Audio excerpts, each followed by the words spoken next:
જાનવરને ખબર પડે છે કે આ કરાય ને આ ન કરાય.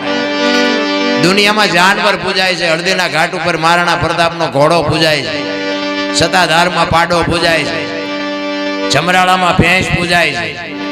કચ્છમાં દાદા મેકરણનો કૂતરો ને ગધાડો પૂજાય છે. પણ આપણું પાડોશી હારું નથી બોલતા. માણાનો અવતાર છે ભલામણા. અરે એક અંધારી ઓરડીમાં એક ભેંસને બાંધી દ્યો, એનો પોતાનો પંડનો હાથ જોઈ શકે એવું કાળું ડિબાંગ અંધારું હોય ને એમાં એક રજકાની બસ નાખજો. ભેંસને અંધારામાં બાંધી અને એક બસ રજકો ભરી નાખી આવજો અને ભેગું એક આંકડાનું પાન નાખી આવજો. એ હવારે તમે જોવો ને રજકો જ ખાઈ ગયો અને આંકડાનું પાન પડ્યું હોય તો એના ઉપરથી તો આપણને ખબર પડે કે ભેંસ ને ખબર પડે છે કે શું ખવાય ને શું ન ખવાય. માણાને નથી ખબર પડતી કે શું ખવાય ને શું ન ખવાય. આ માવા ને ગુટકા ને બીડીઓ ને તમાકુ ને ગાંજો ને બાપુ કૂતરા ને ભૂંડા ને ગધાડા ને ભેંસુ ને ગમે નાખો. હું ખાવાની વાત તો એક બાજુ હું કે નહીં હું કે એને બાપુ દુનિયા રોજ ગ્રહણ કરે. બોલો પછી કે હું નડતું હોય છે હું નડતું હોય છે. જાઓ ભુવા ભાઈ જોઈ દે દાણા નડે કઈ નહીં મારા રામ ખાવાનું. મને એક બાપુ કહેતા હતા, મને કે આવી રીતે સંતોનો પ્રોગ્રામ હતો, બધા સંતોનો મેળાવડો હતો. એક સંત બોલતા હતા એ કે તમાકુ 3000 રૂપિયા કિલો છે ને કે આ બદામ 900 રૂપિયાની કિલો છે. બાપુ મોંઘું હોય સારું હોય ને આ દુનિયા એવું વિચારે. એ તમાકુ જ ખાવાના. મેં કહું આ બદામ નહીં ખાવાના. વાત એ સાચી નથી. 3000 ની કિલો ખાઈ અને આ દેહ બગાડવાનો, રોગના ઘર કરવાના. પણ આ 900 નું હોનું છે તોય નથી ખાવું, કારણ કે ખોટું જાયેલું છે. હાસું કોઈને ગમતું જ નથી. ચોખ્ખું ઘી લઈને આમ બજારમાં રાડ્યું પાડજો, ચોખ્ખું ઘી છે ચોખ્ખું ઘી જો ખપે મને કહેજો. અને ઓલા દારૂ બાવળિયા વેચતા હોય તો ખેપી જાય, પીપળા ખૂટી જાય. બોલો હવે નક્કી નથી કઈ જાહેરાત કરવાની હોય નહીં, એ તો સાના માના વેચતા હોય ને. પણ તમે જુઓ તો પીપળા ખૂટી રહેશે. 2 કિલો ઘી લઈને બજારમાં ઉભા રહેજો, જો ખપે તો મને કહેજો. આ દુનિયા છે ભલા. પણ માને બાપને જ્યાં જાળવા છે, માન બાપના જ્યાં સંસ્કારનું સિંચન છે, ત્યાં જ બાપુ પેટી વાંય વ્યવસ્થિત થાય. બાકી તો છોકરા બધાય હોય પણ અવાડા બંધવે એવા ન હોય, ડાટા કાઢે એવા હોય. છોકરામાં એમાં કઈ વળે નહીં. કેવાય અમારે 2 છે 4 છે. પડી એક બાપા નથી, એક દ્રષ્ટાંત છે. એક બાપા કે બહાર કેમ ગયા હતા, હાંજ પડી કે હાલો આવો મારે ઘરે જવું છે. ઓલા ઘર ધડી કે પણ 4 દીકરા છે ને કે ઘર શું કરો છો? એક મણનો નિયાગો મૂકીને કે કોક જો હારો 1 2 4 ને ગુડવા છે. હવે એ કેટલો કંટાળો હોય છે. શું 4 હોય તો 40 હોય તો શું કરવાનું? એટલા માટે પુરુષોત્તમ બાપુ એની માની વાત કરે કે મારી માં છે ને ઈ જ બાપુ મોટી વાત છે. મારી માં ન હોત તો આ દુનિયામાં હું ન હોત. મારી માએ મારા જીવન માટે કેટલું બધું કર્યું છે. અને વાતે સાચી છે. તમે છો ને તમારા માનો પ્રતાપ છે, હું છું એ મારી માનો પ્રતાપ છે. અને એક લખવું હોય તો લખી લેજો કે અંતરથી બાપુ મારો દીકરો સુખી થાય, કે એનો વ્યવહાર બરોબર હાલે, એનું ગાડું બરોબર હાલે. આવી જો અંતરથી બાપુ ચિંતા કરતી હોય ને તો માં એક જ બાકી હગો ભાઈ રાજી નથી. લખવું હોય તો લખી લેજો. અંતરની જો લાગણી હોય તો પોતાની માં, પોતાની જનેતા, બાકી કોઈ રાજી નથી. મોઢે બધા વાતો કરે, અંદર ખાને તો ટાટિયા કાપવાની વાતો હાલે છે. એટલે પુરુષોત્તમ કહે છે કે મારી માં જેવી આ દુનિયામાં બાપુ આ દુનિયામાં કોઈ વસ્તુ હોય જ ન શકે. એટલે વાણીમાં કહે છે, જો કે આજે માના આમંત્રણને આ માન આપી અને ઘણા બધા કલાકારો આવ્યા છે. વધારે સમય નહીં લેતા 2 ભજન કરી અને પછી મારી વાણીને વિરામ આપીશ. પછી તમારી જેવી મોજ અમારે તો કઈ કામ છે જ નહીં. તમે સાંભળશો તો અમારે સાંભળાવવું જ છે. એટલે પુરુષોત્તમ કહે છે વાણીમાં,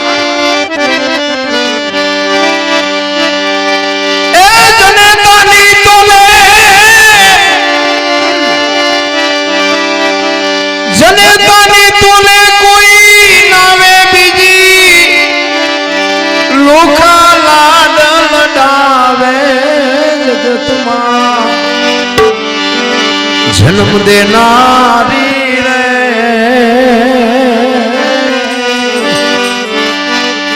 એ મારી માની તોલે કોઈ નાવે.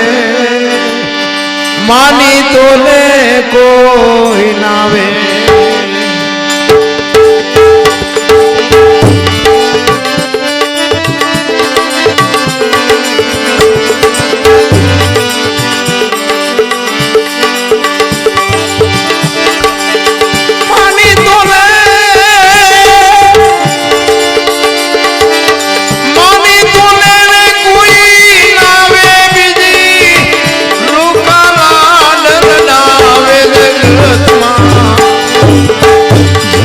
નારી રે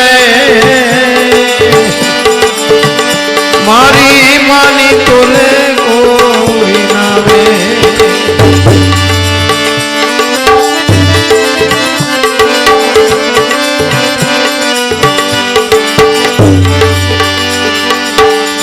आयो निवा भाई और मान माता राम ने राज सजावे राम ने राज सजावे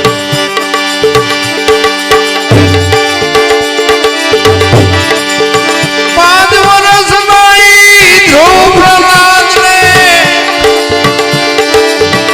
कड़वा वेणो पड़ावे जगत मां जन्म दे नारी रे मारी मानी तोले कोई नावे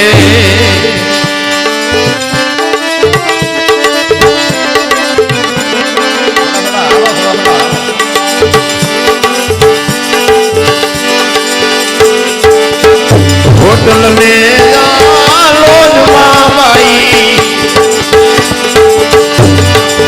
बागड़े वीर मोकलावे बागड़े वीर मोकलावे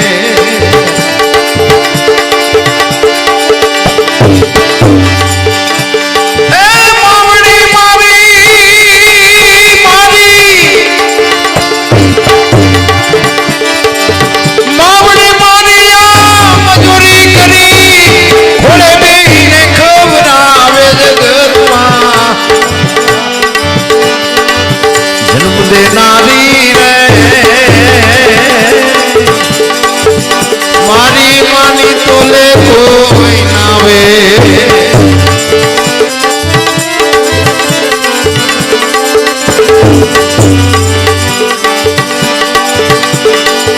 मोटर गाड़ी ने भाई थेला पैसा पड़ावे पैसा पड़ावे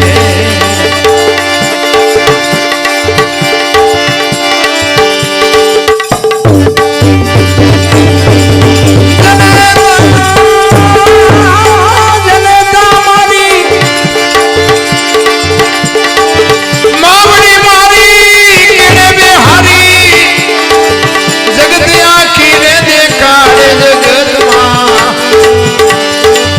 जन्म दे नारी रे मारी मानी तोले कोई नावे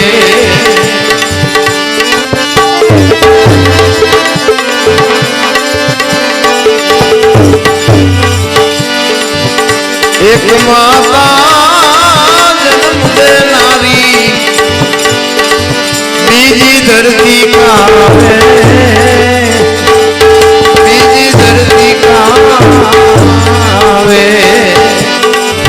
दुनिया में है बापू पुरुषोत्तम बापू वाणी में लगे कि मां है ने 2 मां है एक आ दुनिया में आववा माटे मां नी जरूर पड़े અને આ ખોડિયામાંથી જીવ નીકળ્યા પછી બાપુ ગમે એટલા વાલા હોય ને કોઈ એમ ન કે કાને રહેવા દે અને કોઈ એમ ન કે મારા ઘરે મોકલો તેથી આ ધરતીમાં એક જ હંગરે બાકી કોઈ ન હંગરે એટલે પુરુષોત્તમ કહે છે એક માતા જન્મ દેનારી बीजी धरती कावे बीजी धरती कावे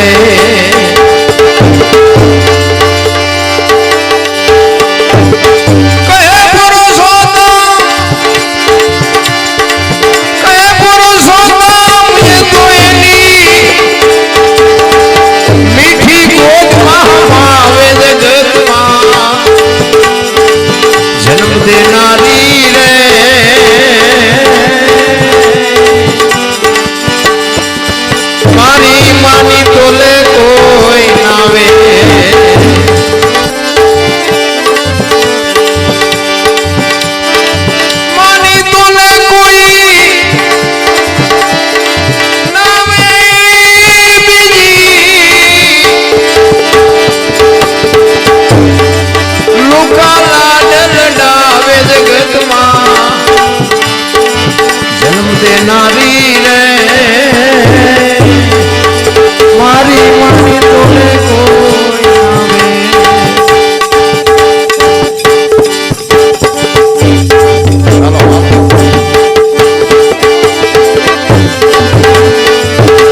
ઘડીએ